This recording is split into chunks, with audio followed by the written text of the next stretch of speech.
এই যে সামনে কোরবানি আসতেছে, এই কোরবানির সময় খাঁটি নিয়াইতের প্রয়োজন আছে না নাই? আছে। খাঁটি নিয়াইত কোনটা? যে আমি বাজারে যাইয়ে 20,000 গরু কিনবো, গরু কিনে মালা ফালা পরাইয়া দাঁড়াই করতে করতে পিছনে পিছনে আমি একটা গরু কিনছি এলাকার মাত্র দেহ সবাই, আমার বাড়ি সবাই আইও কোরবানির দিন খয়রাত নিতে, এর নাম কি খাঁটি নিয়াইত? না। কোরবানির সময় ভালো পশু ক্রয় করা উত্তম। অবশ্যই আপনার সামর্থ্যে যতটুকু আছে, সবচেয়ে ভালোটা আমার সামর্থ্যে যতটুকু আছে যাই করি না কেন, কোরবানি দেই, দেখ স্বীকার করি, এটা কার জন্য হতে হবে? আল্লাহর জন্য। ন্যায় থাকতে হবে। ন্যায়টি ভেজাল হইলে আমলও ভেজাল, ন্যায়টি ভেজাল হইলে আমলও কি ভেজাল। এমনকি আমাদের সমাজে আমরা যারা আছি 7 ভাগে কোরবানি দেই, এটাই কি দেই না?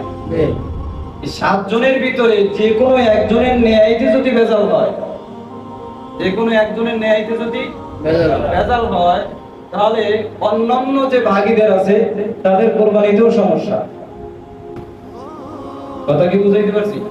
এজন্য আমরা ভাগ নেওয়ার সময় খুব সতর্ক থাকবো। যাকে তাকে ইচ্ছা করলেই যেন না নেই, দেখতে হবে যে তার ইনকামটা হালাল না হারাম, তার ইনকামটা হালাল না হারাম, এটা দেখে যাচাই বাছাই করে তারপরে তারা ভাগে নিতে হবে।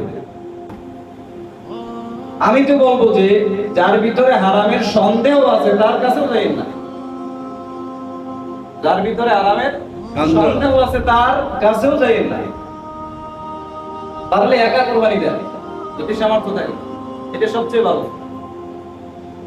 যদি না পারেন ভাগে দিলেও খুব যাচাই বাছাই কইরা, যে কার দিল মন আল্লাহ ভীরু আছে, কে সহি ন্যায়তে কোরবানি দেওয়ার ন্যায় করতেছে, এটা দেখে তারপরে তাকে ভাগে না।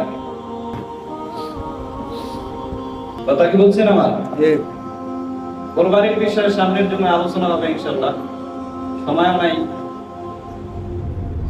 আর কোরবানির যদি কোনো মাসআলা মাসাইলের প্রয়োজন হয়,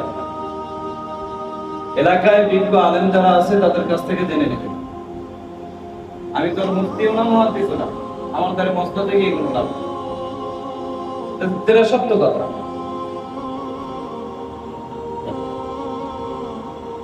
আল্লাহ পাক আমাদের সবাইকে বুঝার তৌফিক দান করেন।